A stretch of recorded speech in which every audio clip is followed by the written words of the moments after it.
welcome back to Final Weapon Weaponized. And right here today, we're on episode 10. It's already here. Yeah, it's the 10th episode, bro. We're deep in it.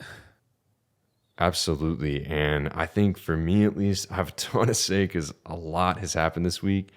And I mean, I got to start off with that Death Stranding 2 trailer. I mean, that was peak Kojima. Dude, it was like 10 minutes long. It was amazing. And they have a new Woodkid song on it. Yeah. I mean, I think that song was really good. I think, I have to be honest, at least in the past, I've not been a huge fan of Woodkid. Sorry. Just really not. And I was pleasantly surprised. I can't even lie. Kojima constantly posting him had me a little worried that like, oh great, like what's this going to sound like? Because I was not a fan of the track he used for director's cut. But Yeah. it really seems like that this one, I mean, I've been listening to it so much. It's so good. So yeah, man, that trailer was something else. I mean, I've seen so many people complaining online about, what the heck is going on? But I'm like, that's the fun of it. Like, I had no idea what was going on in Death Stranding in terms of the trailers. And then you play the game, you're like, wow.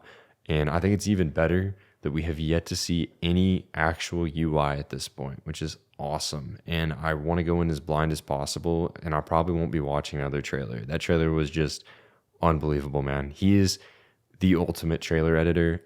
Anyone who says otherwise is lying. And I'm just saying, man, I cannot even fathom that it is 3 months away.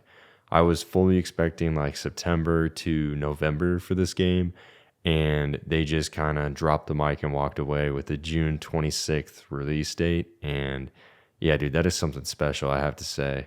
Yeah, you exploded in the chat when that happened. I remember I was like, oh my God, they actually announced the release date. Like, holy crap. It looks nuts. Like visually, it's superior to the original, which I found, I mean, obviously it was going to be, and we've already seen footage of the game, prior, but I mean, now we're really seeing gameplay and we're seeing, kind of an evolution on the previous title. I think they did an incredible job with this trailer. Obviously, Kojima is a beast. The first trailer that he dropped was nuts. I've talked about this previously on Weaponized, but I can't really talk about what's going on because I have no idea what's going on. So, like, the snake looking dude looks awesome. I mean, it's just wild, dude. They got Deborah Wilson, big Deborah Wilson fan. Of course, everybody is entitled to their own opinion, but I think if you don't know anything about her, it's time to get into her content and her media because she plays incredible characters, specifically villains. I don't even think that the Deborah Wilson, like, because I saw a lot of people online, and maybe I'm in the wrong here, and I'm sure there are people that acted like this, but there are people that were like, oh my gosh, like, you're not excited for Deborah Wilson, you're a racist. But I kind of stepped back and I was like, I feel like most people were kind of just poking fun at the fact that it feels like she's in every video game. You know what I mean? She's really popular. Dude, she's in everything. I mean, and that's a testament to her success, but I just find it really interesting why she has two right hands, and her name is Doctor. So Kojima is hell. It is. And makes friends with the actors and actresses that he likes. So, I mean, it looks great. I agree with you on the Woodkid thing. I thought that he was kind of, like coworker NPC music. But, hey, Kojima's into a lot of things. I won't criticize him for his multifaceted music opinions. It is what it is. Sounded good. No, that's totally fair. Yeah, it's one of those things like, man, I think the world is just not ready for Neil, aka Solid Snake, aka Hardened Serpent. I really don't think the world is ready. And I'm super, super, super excited for whatever the heck he's gonna do. But yeah, dude, I mean, just knowing the story of this game, actually the first game, and looking at this one, it's like, I have no idea. I've definitely pieced some stuff together, but it's just so exciting. I mean, this was my most anticipated game for years outside of Final Fantasy VII Rebirth. So I'm just all in, man. Like, I'm going to be up at, 6 a.m. or whatever to go get the collector's edition because I need that, man. I need my letter from Hideo. I heard it's even personalized to you. Really? Yeah, dude. Kind Dear of Death nuts. Stranding 2 buyer number 147,248. Yeah, that's very personalized. Now people were saying Hard Viper was going to be the dude's name. Like, I'm really, really curious because at least in that scene, based on the original game, Cliff, who was played by Mads Mikkelsen, just unbelievable, unbelievable. Mads is just an incredible actor. Cliff was the highlight of the game outside of Norman Reedus. He was incredible, and that game should have won Game of the Year. I don't care. I will literally talk with a wall. I don't care. Death Stranding should have won Game of the Year. I think I'm, you know, basically, I think that Neil's probably a beached soul, like a soul still tied to the beach for a reason. Same thing as Cliff, but it's going to be really interesting to see how his story plays out because, like, he was like, trying to smuggle over like pregnant still mothers, which is super interesting stuff. So I have yeah, no idea where the story is going to go, but I'm really looking forward to it, man. And I gotta say, like, man, I'm so curious how this is gonna review for most people because I think Death Stranding was a very unique game to review because you really didn't know what to expect going in, right? We had seen some stuff, it's like, surely it's not just doing this, it's not just doing that. And, we all know how the game is, and I loved it, I adored it. But obviously, a lot of people didn't. So I'm really curious now with people having the knowledge of what, this series is going into it, how that's going to review because I'm telling you, man, like the action, the upgraded action looks unbelievable. Bringing in the Metal Gear Solid 5 action director to do that has made dividends, obviously. I mean, that chase scene on the bike looked crazy. It was just normal, like casual. And just Sam even aiming down with the gun looks so good, dude. I'm so hyped. Like, oh my gosh. yeah. Doll Man still looks insane to me. By the way, like, Dude, the fact how that is that he's even possible? animated like that is dude, it's insane. I mean, I just love the names, man. Like Doll Man, Heart Tomorrow. Man. No, Tomorrow, yeah, Tomorrow's good. That's thematic, I think, for story reasons. But the funniest one for me is Red Samurai. Like Red Samurai, Doctor, Charlie too. It all makes sense in the Kojima verse. I Of mean, course. My favorite we Kojima name from this game series at this point will always be Fragile because that's just nuts. Like, yeah, Fragile is an no, insane name. I'm fragile, but I'm not too. Or I forget what the line is. It's been oh god, I like oh I'm fragile, but I'm not fragile or whatever she says. It's so funny. I was Yeah. telling a friend of mine, I'm like, I'm so curious what the Mario and Princess Beach moment of this game is going to be. Like, I'm so curious because I feel like I don't know. I feel like Kojima has decided to become even more unhinged after Death Stranding and just everything that happened. I mean, he's literally said that he completely rewrote the story after COVID. It's done a complete 180. So instead of, connecting, now it's we should not have connected. It's And awesome. there's just all this stuff, man. I'm like, I have no idea what is going through that guy's head, but it's going to be a 10 out of 10. I don't care. Bro, I talked about this probably in one of our first episodes on Weaponized. I was talking about how, you know, Kojima is an auteur, and because he has his own studio and he's not locked to Konami anymore, he has, all this creative freedom. I mean, Death Stranding is pretty much the perfect example of what you get when an artist has complete freedom. The industry is not the gaming industry, the movie industry, everything. These are not places where you could just make a Death Stranding. That's why Death Stranding is so No, unique. Because they're not going to allow you to just throw whatever you want at the wall, and just be like, hey, this is what it is. They're going to want to change it. They're going to want to make it more marketable. Hey, let's have, some dude with the deep voice do the trailer, or let's have our editing guy, let's have him do the editing, or, it's like there always has to be interference so that they can please investors. And Death Stranding is not, relative to any of that. Like, it's completely wholly unique and original and represents Kojima pretty much at his final form. I think he's in his prime right now. I was talking with an old friend recently that I hadn't spoken to in a year over the Discord call, obviously. And I was talking about games that were my favorite, and I was constructing like a top 25. Now, mind you, I have not finished Death Stranding whatsoever, and I've talked about this before. Inevitably, I will finish it. I will try to finish it before Death Stranding 2 releases.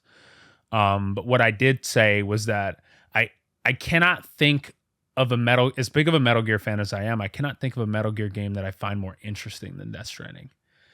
So, I think Kojima brings a lot of intrigue, and the fact that the trailer is so mysterious, lends to kind of people who are very normified, I don't want to use the term NPC, but people just, who consume mass media, these people don't really get it, and it's okay.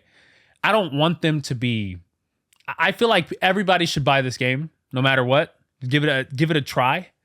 I don't want to see like another video game donkey, video where he's just like, "Hey, I'm forcibly trying to make this game look bad. Like, let me just run up the side of a mountain." Obviously, YouTubers are gonna do what they do. But I think everybody should give it an opportunity, even if they don't understand it. I'm sure they're probably gonna have to play the first game, though. I don't see how this could be played independently from the first one. No, I mean, dude, I have to be honest. I'm so tired of these developers like marketing like, "Oh, it's beginner friendly." Like Square did this with Rebirth. They're like, "Yeah, you can play Rebirth standalone. You don't need to play Remake." It's like that doesn't make any sense at all. It makes zero sense. And I really find it hard to believe that anyone's following that, but like why even speak it into existence? Why make a dual pack, Why make a twin pack? Why even create, or you know what? This is something Square Enix does all the time. Marketing 16 as an RPG when it isn't. Marketing Rebirth as, a game that you could play independently from Remake, which just maybe in their heads, because they've all played Remake and they created it, but in the heads of somebody who has never touched Remake and knows nothing about 7, I can't imagine you going into Rebirth blind without playing Remake and knowing what's going on and being emotionally attached to any of the characters whatsoever. It makes no sense. I was gonna say the character, you get no introduction to the characters, and the dynamics are gonna make zero sense, like at all. Right? How are you gonna feel for Jessie when she pops up, in the art piece, and like, who's that? Yeah, who is that? Like, what? There's so much missing detail when you're not playing the first game. It just doesn't make any sense to skip to Rebirth. It makes no sense. And this is obviously something they do to try to sell their game to more people. No, of course. It's something that Falcom does too. Notoriously sell worse than they do than their predecessors. And this is true. That's something that Square's fighting, trying to keep sales up for the Remake project. So I understand that. But at the same time, it's like, dude, like there's a better way to explain this, Right. I think KH4 is going to be unique in that it's going to probably sell less than KH3. Because KH3 was the highest selling Kingdom Hearts game just based on the fact that it had raging hype over the years. It was pretty much like Half-Life 3. I'll be honest, I don't agree. You don't agree? I would love to hear why. So Kingdom Hearts 3 was in a very unique situation. We had years and years and years and years and years of buildup. And also, I think part of the reason that a lot of people got interested in Kingdom Hearts in the late 2010s was the Pixar trailers for years, right? Leading up to KH3. So I think that, you had a big user base that was, waiting forever for that game, got the game. And you also had a lot of new people that got interested and, played the collections that they released in 2017, 2018. But really with KH4, I think that the IP that they're going to be using in that game is going to be enough to sell it. And I know that might sound crazy, but just hear me out. Because it felt like you were agreeing with me at first, and then you switched to like the IP conversation. But hear me out. So you're going to have Kingdom Hearts fans, and you're going to have the new fans who bought, who played 3 or whatever. And then you're saying, hey guys, this game has Star Wars, most likely Marvel, and a bunch of other stuff. And you know how Disney markets stuff. Oh, of course. They had Frozen. In my eyes, at least. I don't remember the specific number for KH3, but I would really not be surprised if Cage 4 surpasses it solely for the fact that it's going to have Star Wars, Disney, and all these other worlds. And it's also, I mean, I think that the build up to it has just been incredibly highly anticipated for so many people. But I really do think that those big IPs are going to be enough to push it over Cage 3. But again, how they're implemented will be a huge part of that. If we have this insane, sick Battle of Endor stuff that they market, that might be enough to push some Star Wars fans into trying Kingdom Hearts. And I think with it being, the beginning of a saga, quote unquote, or whatever, right? Xehanort's story kind of ended somewhat with Kingdom Hearts 3. I think that Square is going to do what we just talked about and kind of market this as, it's an entry point to the series. And Yeah. I think that will get a lot of people in. So I'm not going to say that it will for sure surpass Kingdom Hearts 3, but I don't think it's crazy to say that Kingdom Hearts 4 will outsell Cage 3. We'll just have to see. I'm hearing all your points. I still disagree with them. I do get it. We have IPs like Star Wars, and most likely we're going to have Marvel stuff. They marketed Cage 3 with Frozen. They had Toy Story. They had all this insane, they had insane IPs in Cage 3 comparatively to what they've had in the past, right? Especially with the box office numbers that some of the media that was getting in Cage had, right? Now, for me, growing up with this series since the very first game, obviously we were getting to a serious conclusion, a conclusion that was built up over numerous games. Now, while it is technically the start of a new arc, right? It is. I'm not sure how they're going to sell the game to new people, because even though, we have a lot to anticipate with Cage 4, I think that only exists within our bubble. And I think outside of the Kingdom Hearts bubble, there's not really a lot of conversation about it.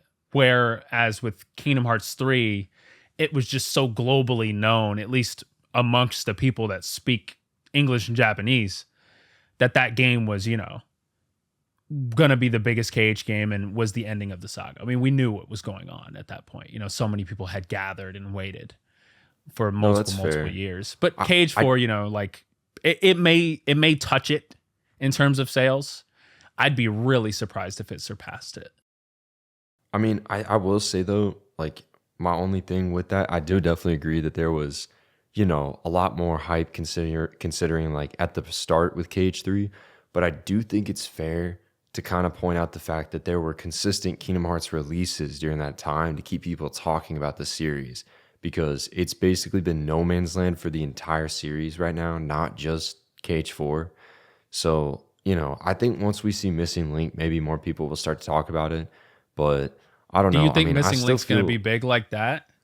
I don't think it's gonna be big like that, but I think it'll be enough to kind of be a jolt in the arm for people to keep talking, casuals to talk about Kingdom Oh, of Hearts course, again. yeah. I agree with that But completely. it's just been nothing. I mean, I feel like, it's kind of one of those things like everything on Kingdom Hearts 4 based on that trailer we got has been said, right? No, It's of like, course, yeah.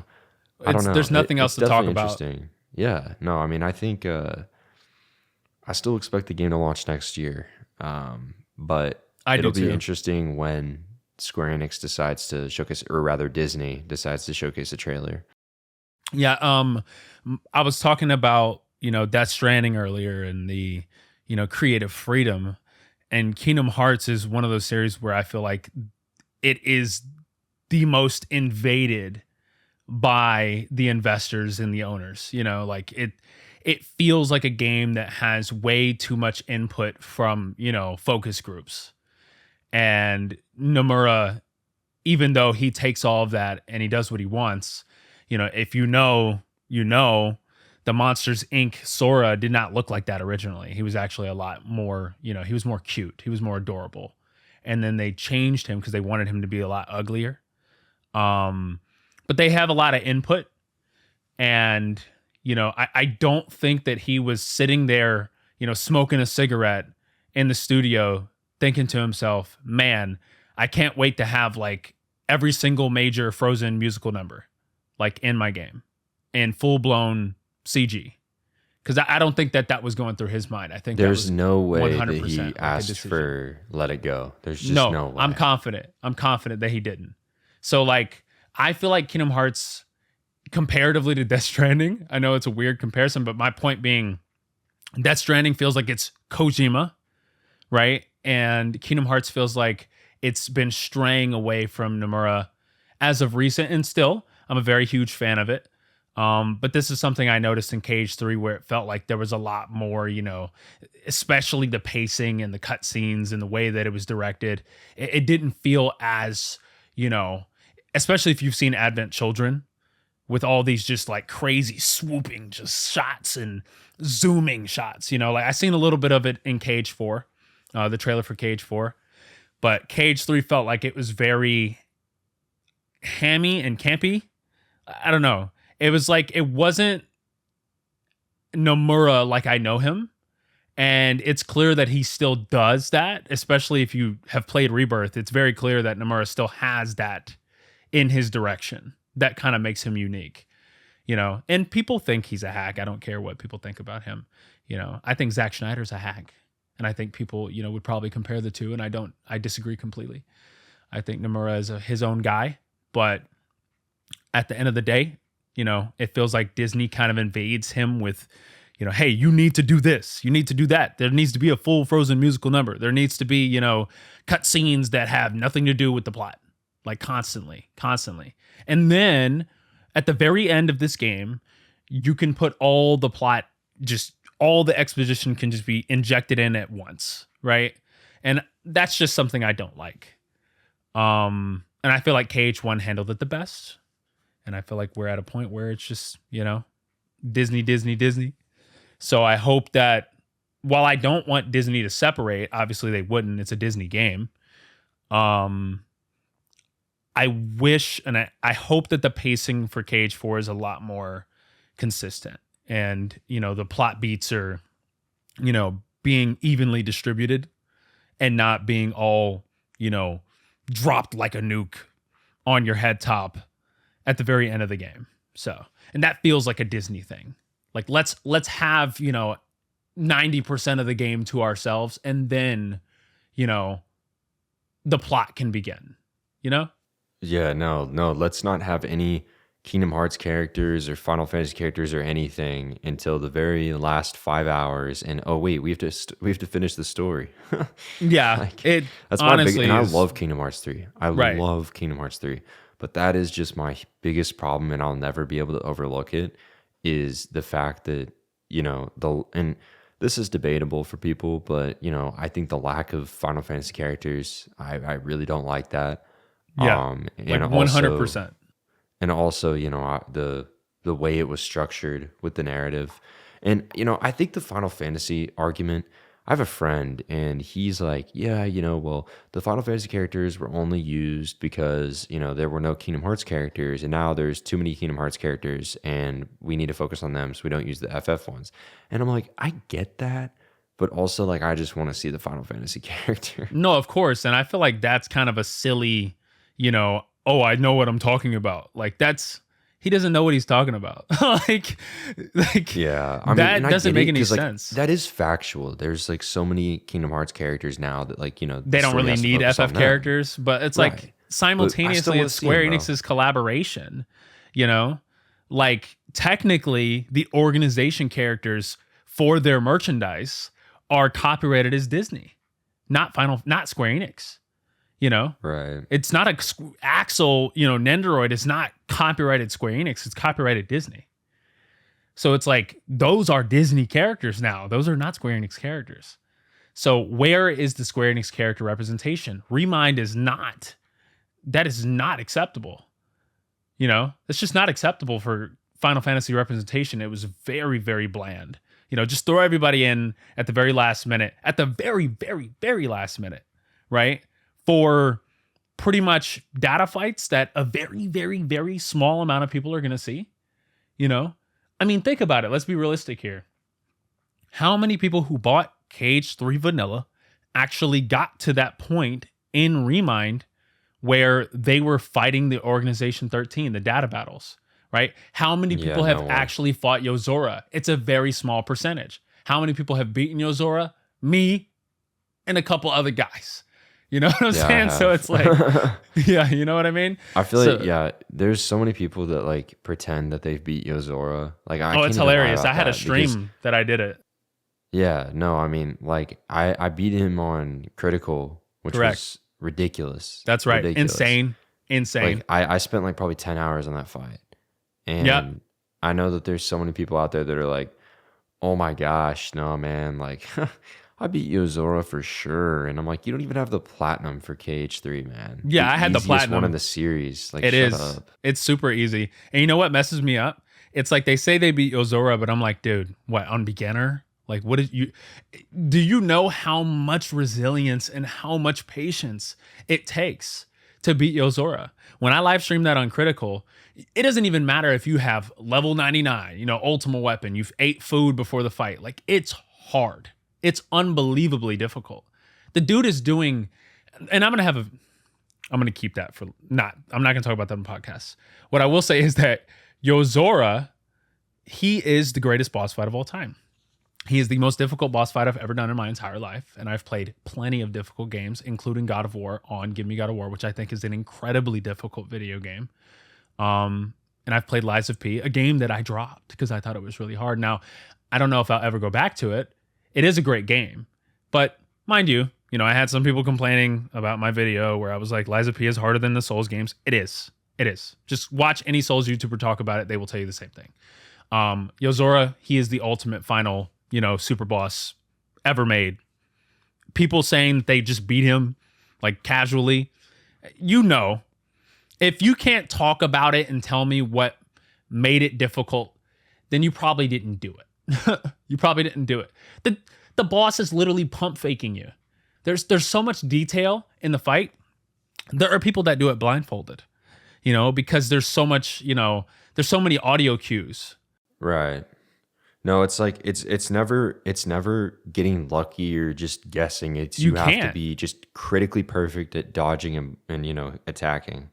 Yeah, shot locking in the middle of blocking, when the gravity gets turned, off and you're floating in midair and he's attacking you from the sides. And then, there's an opening that you learn about at the very end where his final blow, if you go into shot lock right as he's starting it, you can actually air step to him and hit him.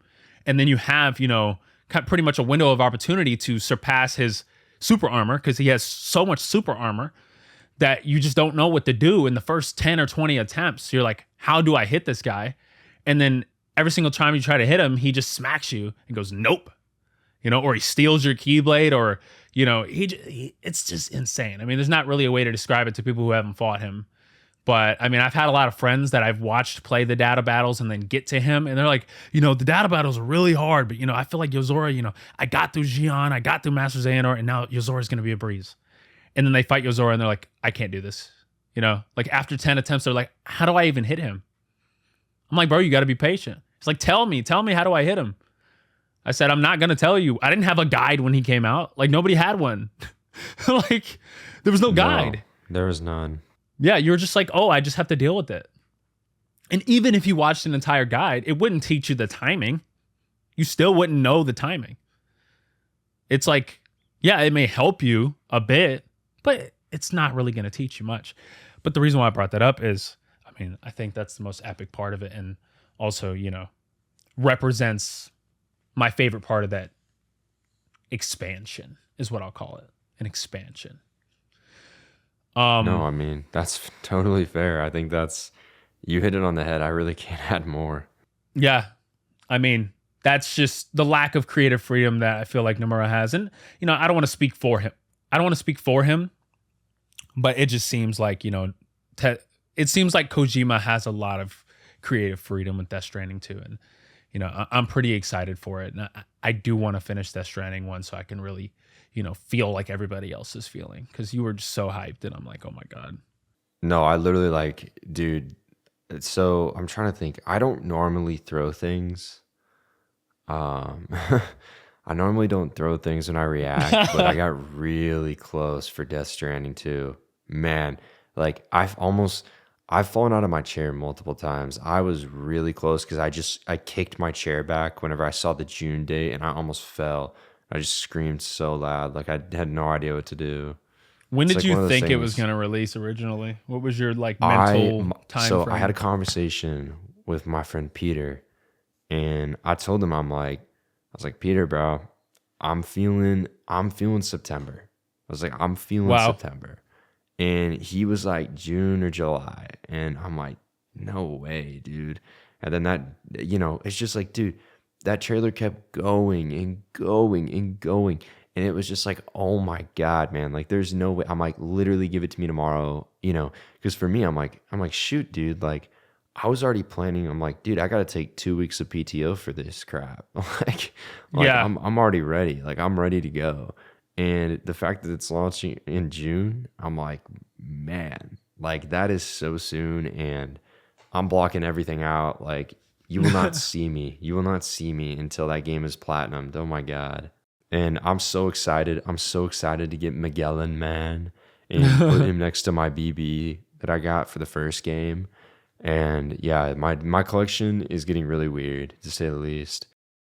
Yeah. I mean, you got a lot of stuff in your room, dude. You got a lot of stuff. Yeah, I'm getting over the summer. I'm gonna be doing a big redesign and stuff. But yeah, man, I can't wait to have people over and be like, okay, so yeah, there is a floating fetus in a pod, but in a weird tar man with a mech head. But don't be alarmed. I promise I'm normal. I promise. No, you're not. No, I'm you totally are normal. not, I bro. promise. Stop the cap, bro. I'm not doing this with you, bro. Like there's nothing normal about you. Like Wow. I'm saying No, that in a good way. I mean, I'm saying that nicely. I'm thinking I'm probably gonna get like in those movies when when they put like the artifact in the museum in between like the big, the four pillars of glass around it. You know what I mean? Right. That's where I'm gonna put my BB, and it's gonna be in the middle of my living room. Oh yeah. Oh, that makes I mean, sense. I'm trust me, man. Like we It's a get good closer to Death piece. Stranding 2, I'm gonna start talking Kojima emojis, whale emoji, hand emoji, rainbow emoji, skull emoji. Oh my God, That's dude. that's the move, man. You're That's turning that's the into way to like communicate. Oh, and the whale emoji. I don't know if I said that one. you're turning Yeah, into that's Cardi. Speaking of Cardi, who delayed his album to 3 a.m.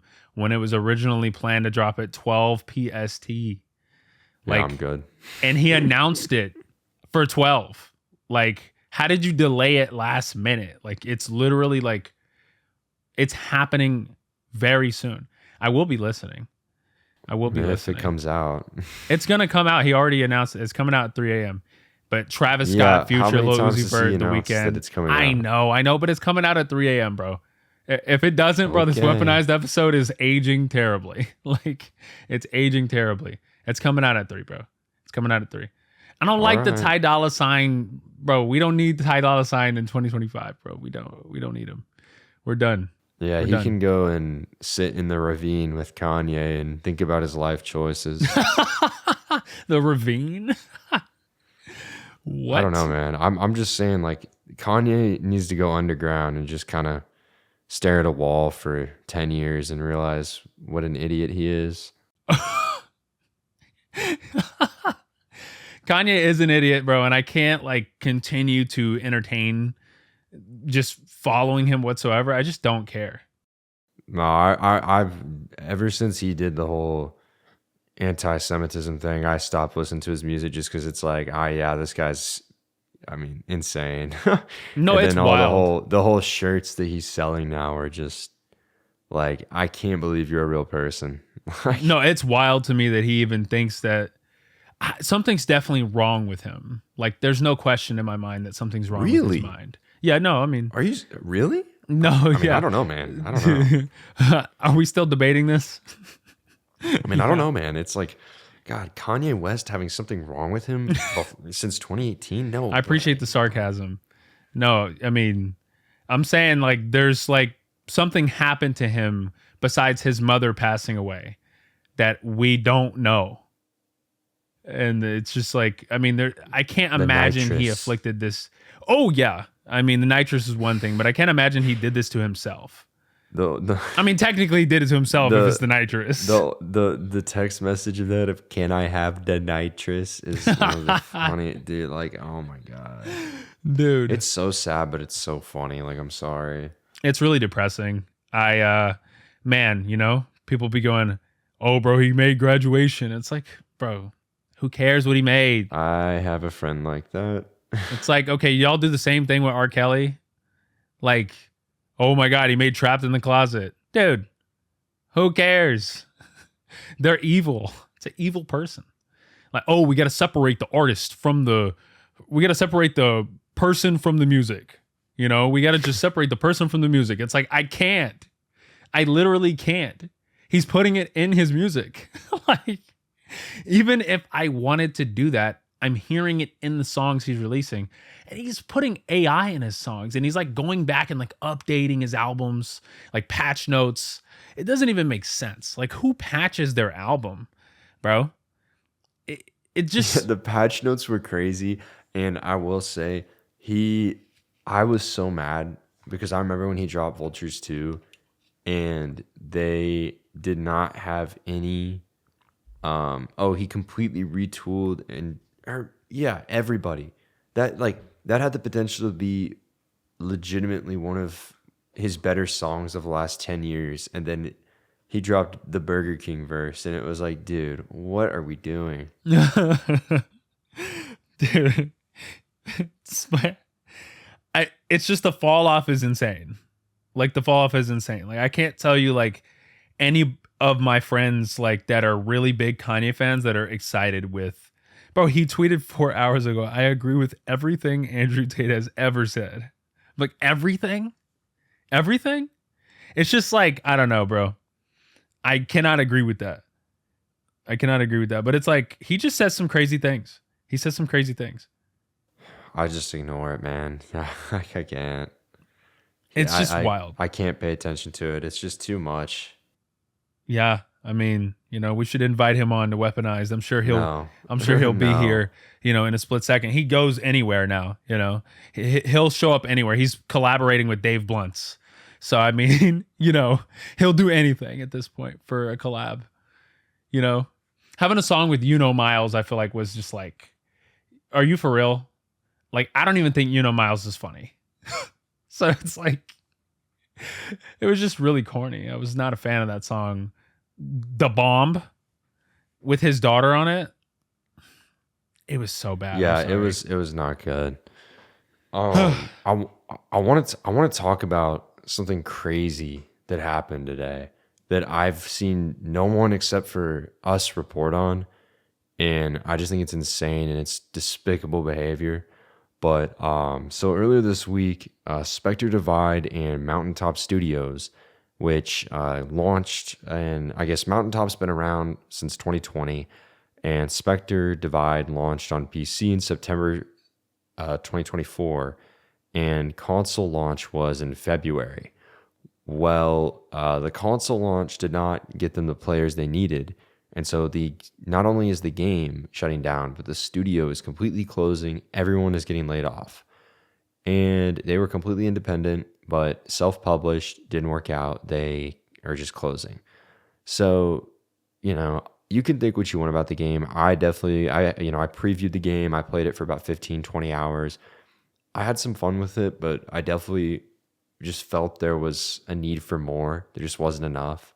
But they answered, and season 1 came out a couple weeks ago. A bunch of new maps, sprinting, all sorts of stuff. Fixing a lot of stuff that the community asked for, and we're sitting here, and they put this announcement on Twitter of like, hey, we're closing down, blah blah blah. Well, Fragpunk, which is made by Bad Guitar Studio, which is a subsidiary of NetEase. And they replied on their official Twitter account a meme basically like making fun of the fact that Mountaintop was closing down and that they're still rough, around, dude. Which is crazy. It is rough. Because regardless of, like, let's take NetEase out of it, just a terrible, disgusting behavior in the industry to do that. But even worse, NetEase has shuttered like 3 studios at this point and laid off people just recently from Marvel Rivals. They lay off people all the time. They are trying to close down all their studios overseas. And it's like, wow, like we're really sitting here with a company that is doing that, like making fun of another company for shutting down. Like that is just despicable, man. I'm sorry. Yeah, it sucks, dude. Honestly, I just made a video about this and it needs a part two.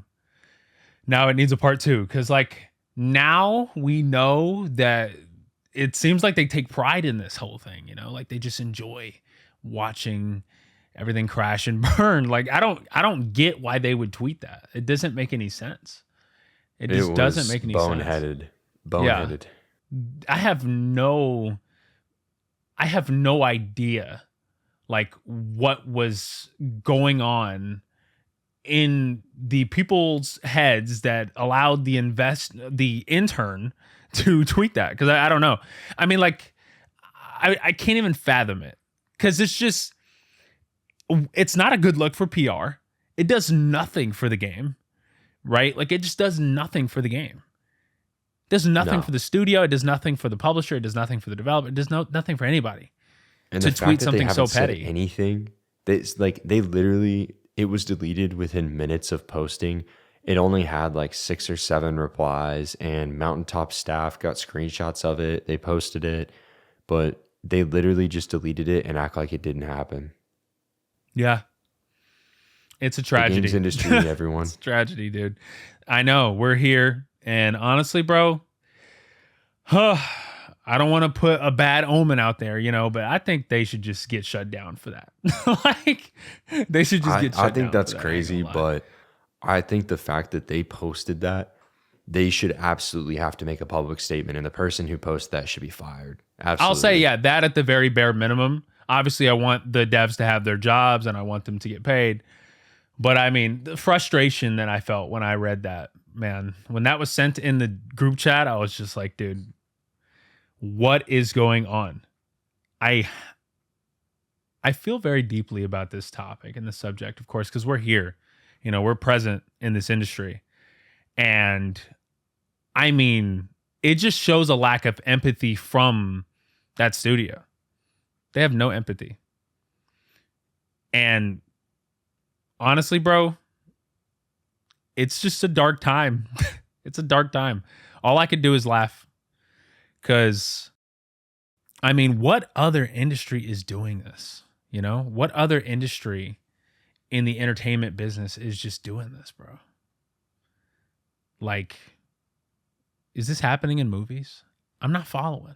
No, it's not. Well, and you know, here's the thing. Here's a good example. So I haven't had a chance to see it yet, but Mickey 17 is projected to lose $100 million, right? That's wild. That's terrible for the director, as going forward, he's going to have a harder time securing funding for his projects. But you don't see, you know, you just don't see these, you know, people making fun of that. People aren't making fun of that, at least people in the industry. And I will say, I think that the film industry is a bit different in the sense that I might be wrong on this for sure, but I feel like that there's so many different indie films and stuff that might not perform well, and it just gets closed under the rug because a lot of the time it's just a group of people coming together and not necessarily a company.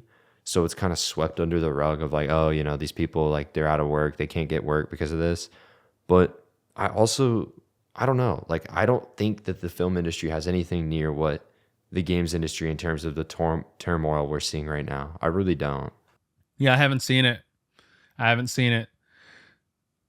It's going to end and it's going to begin.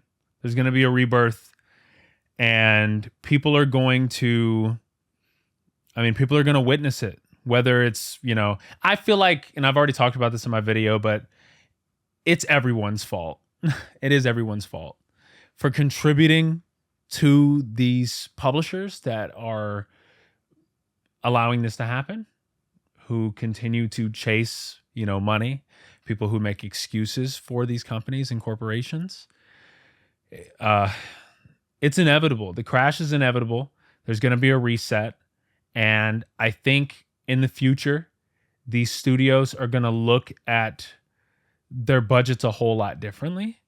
and they're going to look at, you know, it's going to shift. It's going to shift. I feel like EA made a huge shift. And I feel like EA was the first studio to make a really big shift a while ago. Like EA made a really big shift a while ago, and people still use them for memes. Like NPCs are still tweeting EA memes to this day. But EA was one of the first like publishers to really make a big shift away from this format, right?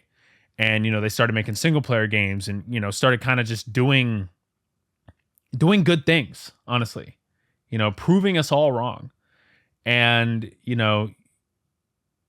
Ubisoft, I don't know what's going on over there. I feel like that studio is destined to fail. I feel like Ubisoft is destined to fail. I don't know. What do you mean? I mean, I understand saying that, but I think it's important to note that, the entire company is basically riding on Assassin's Creed Shadows. So that's not failure to you, or like, I mean, it is failure to a sense, sure, but I think that that's a conversation that we'll have to have after we see the performance of this game. Right. I have to say, I've been impressed with what I've seen so far. And it actually looks cool. I think it's gonna do pretty well. I think it's gonna do pretty well, and I think it's gonna get reviewed pretty well. But I don't know. That's I think just there's my enough hunch. conversation around it, bad or good, that people are gonna just inevitably want to check it out. It's gonna get buzz. It's probably one of the most popular Assassin's Creed games just in a while, like that's being talked about. A lot of the previous ones, like post Black Flag, just nobody was really talking about them, not to the amount and extremity that they're talking about Shadows. So whether the conversation is good or bad, I think, it's going to perform well, but I don't think it's good for Ubisoft to rely on a single player game to keep their company afloat. They have Rainbow Six Siege, but how much money are they really making from that? Let's be honest. Well, they just revealed Rainbow Six Siege X today, which is like the next generation. It's like basically CS2. Oh, yeah. CS2 was a huge, hilarious, like, what was that? I don't know what that was. But the game's still getting like 1 million concurrent, so I don't think it mattered. It didn't matter. It would have had 1 million concurrent even if it was still CSGO. Like, no, 100%. I don't think it did anything. It didn't positively or negatively affect the game. Yeah, it was just kind of whatever. Yeah. I don't know. Honestly, I'm looking forward to Skate, like I said in the previous episode, from EA. I think EA has a lot going for it. Ubisoft, in terms of Western studios, if that's it, if that's a failure, I don't know what they're going to do. If that's it. They're going to sell to Tencent. Ugh, wow. Honestly, here's what I'll say about Tencent. No. Me playing Warframe, they have given zero input into the game, which is great. Warframe seems to have complete creative freedom. That game to me is what I would see Death Stranding as, where it's just like they're just doing whatever they want. So if Tencent was like really pushing their, I don't have a lot to say that makes any sense on this podcast, but if Tencent was like really pushing their influence on Warframe, it would be a lot worse. And honestly, I think it's one of the best monetized free-to-play games on this entire planet. So, the fact that Tencent owns that is flabbergasting to me because it feels like they have no input on the game. So, if Tencent buys Ubisoft, Ubisoft is still going to operate independently if that's how they run their studios. Even if they're not independent. Now, Ubisoft is just, it's a massive company, but I think a lot of their IPs have withered away. Watch Dogs has withered away. Watch Dogs could have been fine had they followed the formula that they had with Watch Dogs 2, which I thought was an incredible game. Ending was kind of subpar, but I thought overall it was a very, very engaging, sandbox game. I very much enjoyed it. It was very elaborate, and there was a lot to do. When Watch Dogs Legion came out, they took all that and they kind of stripped it back and kind of stripped it bare. And I was not a fan, to say the least. I was not a fan. It was not optimized well, and it was missing a lot of physics and the intricate features that the previous game had. And the previous game was rated very highly. And, you know, when Legion came out, I think it was just a huge failure. And so they stopped making Watch Dogs. And I don't know what they're going to do with Assassin's Creed. That feels like their Mario.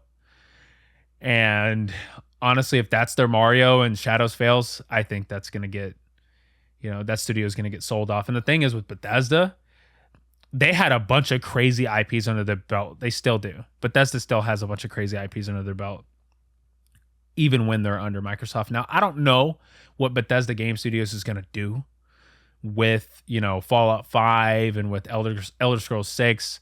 I mean, to me, even though Starfield sold a billion trillion copies, I mean, I'm exaggerating, but still, it sold a bunch. It fell off rather quickly. Nobody talks about it like whatsoever. Nobody talks about Starfield.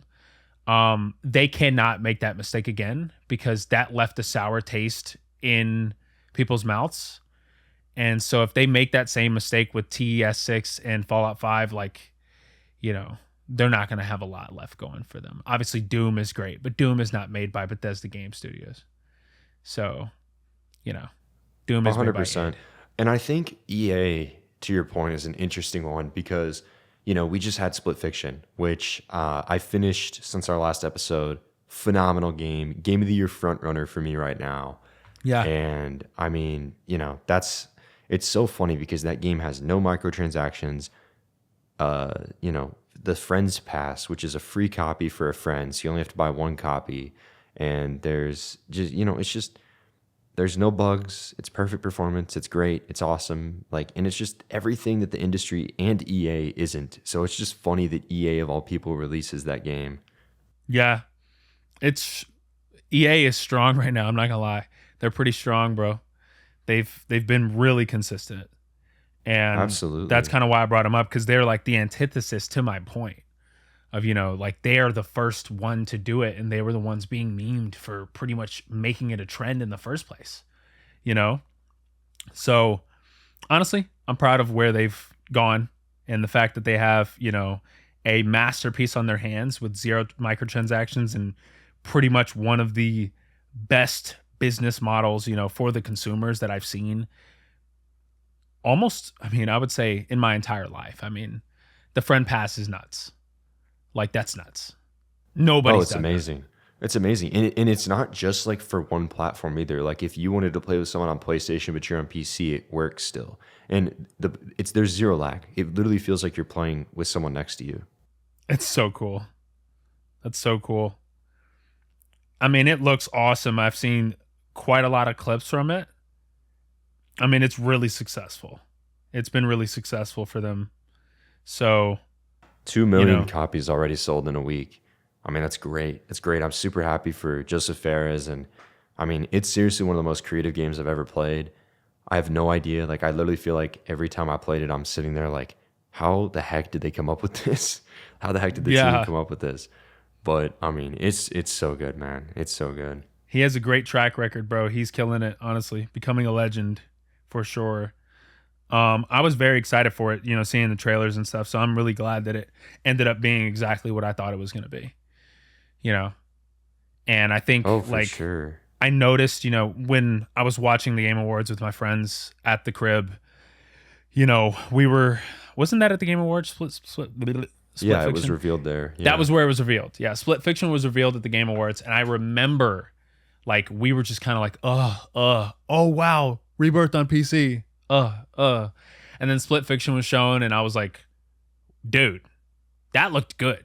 You know, you ever just turn to your buddy and been like, what was that? You know, like after watching a bunch of just, you know, not to say that it was a mediocre show, but, you know, sometimes you're just like, I don't know what this is, you know, and sometimes it feels like some games are a little too artsy for their own good.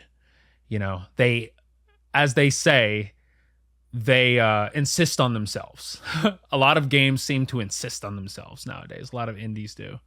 So, you know, and that's not an indie, but to make a really good game like that, you have to have creative freedom, because a lot of the times these games come out and, you know, a lot of games that come out that are not good seem to not be very, very creative, or it feels like the studio or the publisher had way too much input on what the developers were doing or what the creative director wanted to do with it. And honestly, I feel like the best games come from the directors that seem to have complete autonomy, So 100%.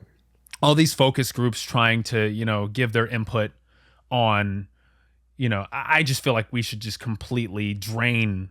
I'm not going to use the terminology, but we should completely drain all of these focus groups out of these companies and just get rid of them. Like, just get rid of all these losers. We don't need them, Let the creative directors, let the creators, let these people do what they want to do. You'll have a great game on your hands. It's proven. It's a proven formula. It is. It is. Just let these studios, let these devs do what they want to do. I feel like the publisher input has gotten insane. The investor input has gotten too insane.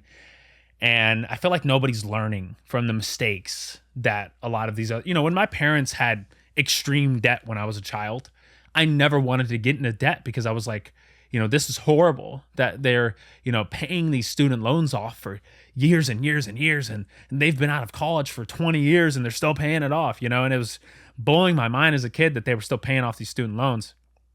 And that, we had, refinanced the home so many times. And, by the time that they had finally paid it off, I could see the happiness return to their faces.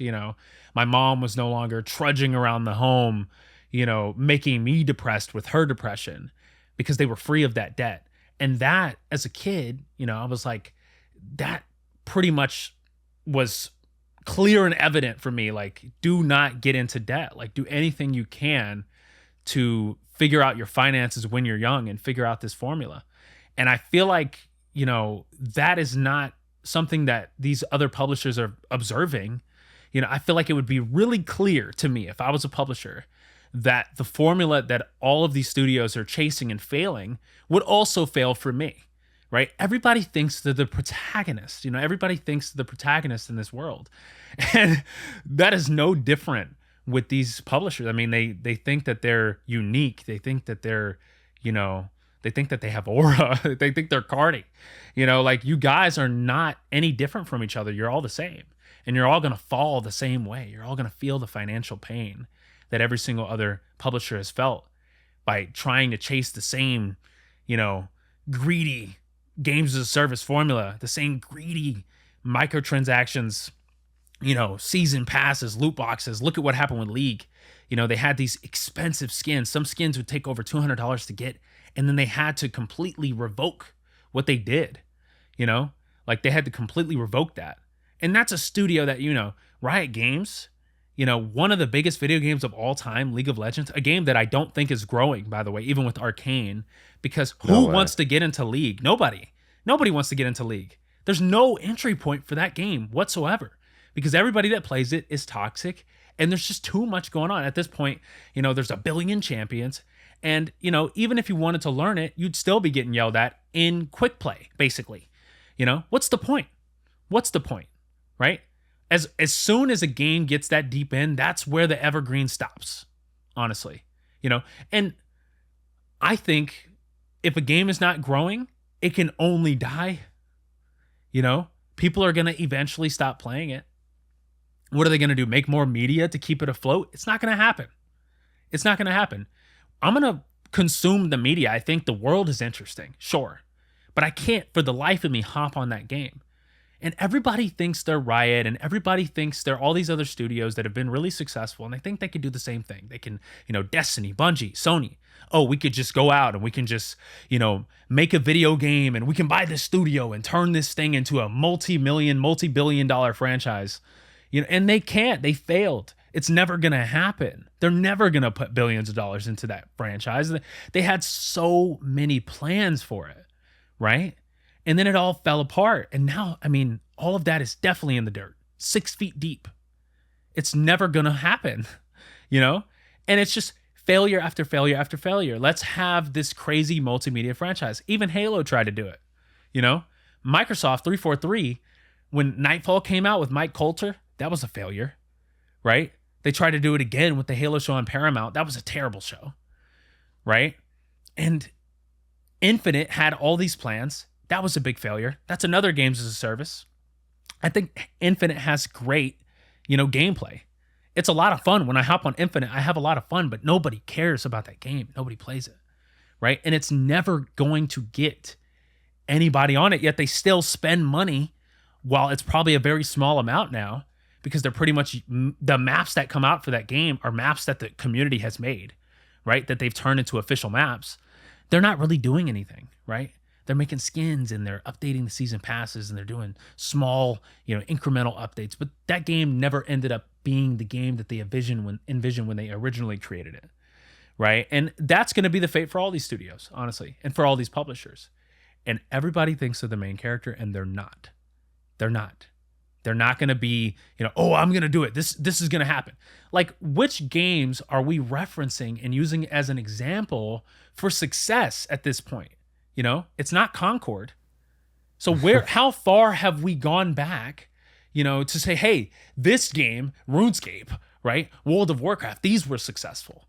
You're not going to make that game. You're not going to make the next FF14. You're not going to do it. You're not going to do it. No. Square can't even do it. I mean, they can't even you make just have another to look game. at the market and just realize that, trends and habits change so often. And like, look how many, games as a service have launched to try to take over Fortnite since 2017. Not going to happen. And they failed. And they failed every time. Every Bro, time. it's not going to Like, happen. how many, like, I'm genuinely sitting here thinking, how many games have launched since like 2018, games as a service wise, and been successful and are still around? No, it hasn't happened. Think about the MMORPG market. What has came out as of recent that was even remotely comparative to RuneScape or World of Warcraft or 14? I don't 14 even think was it's lucky. remotely comparative, but like in the last like 4 years, the only decently big MMO I think that came out was Phantasy Star Online 2 New Genesis. And like Right. even then, that's in a whole other league below those games. Oh, that of you course, talked yeah. about. It didn't even have remotely the same level of success, but I mean, it was a decent game, I mean, it came out in the West and then they made, this revision and they made this next generation version. And I played a little bit of it. It was fun. It was interesting. But overall, I mean, we just don't have successful games as a service games coming out in the modern era. It's just not happening. And so a lot of these studios think they're going to have the next big thing, and they're just not. They should give up. The trend has moved on. This happened with Lawbreakers with Cliff Bleszinski. And, obviously we have Marvel Rivals, but it takes a lot of push to make something that big be successful. That had Marvel behind it. That had major characters and major gameplay. Great gameplay. Major success. Major beta, right? People were interested in that game. The hype was there 100%. That's not going to happen with 99.9% of the games that are coming out. You're playing with catching a shiny Pokemon on your first try if you think that you're going to get a successful games as a service game at this point in time. 100%. It's just not happening, bro. It's not happening. It's time to give up. It's time to think about how we can have more creative games, right? Look at the success of Undertale, a game that took $55,000 to make by a single guy. And now that dude has a whole nother game coming out, right? That the demos on Steam, if you observe the demos on SteamDB, because you can't actually see the raw data on Steam when it's a demo, they were huge. They were huge. They had hundreds of thousands of players playing the demo for the chapters that were releasing for Deltarune. And that's an indie, right? Like, that's an indie game. Hollow Knight, one of the biggest indie games of all time. Hades 2, another massive indie game, right? Those games are hugely successful. Palatro, for instance, right? Hollow Knight Silksong, when that releases, that's going to be the biggest indie of all time. Honestly, the hype behind that is monstrous. And there's no updates for it. We get rarely any updates for it. That's going to be one of the biggest games of all time for indies. And you know what? I'm not saying that indies should take over the world, but I think that AAA studios and AAA publishers should take example from the creativity, right? And stop having so much ego and so much pride about what you want your studio to do. Stop. You don't need this much control. It's time to have an ego death and reset. You just let these devs do what they want to do. Look what happened in Kojima. He's doing what he wants to do, and look how many people are interested in his new project. You know, it is No, what it is. absolutely. I mean, yeah, Kojima's just a great example, but that's the sad thing. Like, I just don't think we're gonna see that in the industry for a long time until there's a correction of some sort. Because, Kojima, the only reason he's been able to do it, he's doing Death Stranding, Death Stranding 2, OD, all the and more. He's got so much stuff going on right now, and it's like, Fizzant, the stealth action game. Like, he's got all this stuff going on. And the only reason he's been able to do that is because of what he's been able to build over his career and the people that are willing to invest in him, and like Sony, and obviously the fact that, his games just sell and his studio is able to develop. Yeah, But he's I a mean, huge character, dude. it's unfortunate that that's not a commonality in the industry right now. Yeah, it is unfortunate. I went on a tirade, but I mean, it was a very passionate tirade. I'm not gonna lie. It kind of just brought it No, out of me. I think it was I think it was valid, and I think you did a good job summarizing everything up about how we absolutely need more creativity. And I think part of the challenges with that is just how games are developed, right? Games are developed years before they release, so you have to look at the market trends at the current time and hope that people are still interested in them years later. But I just definitely hope that we see more creativity because I think that would really do wonders for the industry as a whole. Yeah, yeah, it would. But with that, that's going to do it for this episode of Weaponized. Thank you so much for tuning in, and be sure to let us know what games you're looking forward to for the rest of 2025, especially April and May, as we'll definitely be checking out some of those here in the coming weeks. We'll catch you next time.